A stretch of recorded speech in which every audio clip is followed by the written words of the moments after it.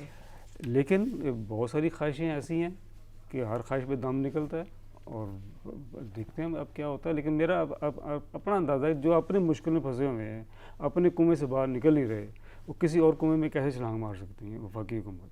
صحیح. ٹھیک ہے منیر صاحب, پروگرام کا ٹائم ختم ہونے والا, تو آپ سے ایک اہم سوال کرنا چاہوں گی کہ وزیر خارجہ بلاول بھٹو زرداری اہم دورے پر امریکہ پہنچ چکے ہیں, اور آپ سے جاننا چاہوں گی کہ کیا پاک امریکہ تعلقات پر پڑی برف پگھلنے والی ہے؟ دیکھیں, بہت شارٹ ٹائم میں آپ کو سمجھانا چاہوں گا میں بات. وہاں دو حکومتیں ہیں, دو پارٹی ہے, ایک ٹرمپ کی پارٹی تھی, ایک بائیڈن کی پارٹی تھی. ان کی جو پارٹی ہے پیپلز پارٹی, اس کی انڈرسٹینڈنگ بائیڈن پارٹی کے ساتھ ہے, ایک بات. اور پاکستان پیپلز پارٹی نے اپنے آخری دور میں, ابھی جو آخری دور ہوا, آخری دنوں میں ایک پاک ایران گیس پائپ لائن کا معاہدہ کیا تھا. یہ بہت ایک آئیڈیل معاہدہ تھا.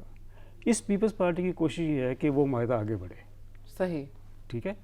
ابھی حال ہی میں جو عمران خان رشیا گئے تھے کہ جی میں وہاں سے تیل لینا چاہتا ہوں, میں وہاں سے گیس لینا چاہتا ہوں, یہ اس وقت رشیا گئے تھے جب پوری دنیا رشیا جانا نہیں چاہ رہی تھی, رشیا سے بات نہیں کرنا چاہ رہی تھی. اگر تحریک انصاف پاکستان کے ساتھ عام آدمی مخلص ہوتی, اسے چاہیے تھا کہ پاک ایران گیس جو تھی پائپ لائن, اس کو میچور کرتی, جو معاہدہ آصف علی زرداری نے کیا تھا. آپ کو یاد ہوگا سارا. اس وقت پیپلز پارٹی کی دو کوششیں ہیں. ایک تو یہ کہ اپنی جو لیڈرشپ ہے جو بلاول بھٹو کی صورت میں, اس کو دنیا میں وہ دکھانا چاہ رہی ہے کہ ہمارے پاس کہ ہماری یہ لیڈرشپ ہے. اس سے ان کی انڈرسٹینڈنگ بڑھانا چاہ رہی ہے. دوسری وہ چیزیں جو پیپلز پارٹی چاہتی ہے کہ جو اس نے معاہدے ایگریمنٹ کیے ہیں دوسرے ملکوں سے, جیسے میں نے ذکر کیا, پیپلز پارٹی اپنے تعلقات جو ہے وہ دوسرے ممالک کے ساتھ مضبوط کرنا چاہتی ہے. ٹھیک ہے, ہمارے ساتھ اسٹوڈیوز میں سینئر تجزیہ کار میاں منیر احمد صاحب اور چیف کوئٹہ عبدالغنی کاکڑ ٹیلی فون لائن پر موجود تھے. آپ دونوں حضرات کا وقت دینے کا بہت شکریہ. ناظرین, پروگرام کا وقت یہاں پر اختتام پذیر ہوا. ماہنور معراج کو دیجیے اجازت. خدا حافظ.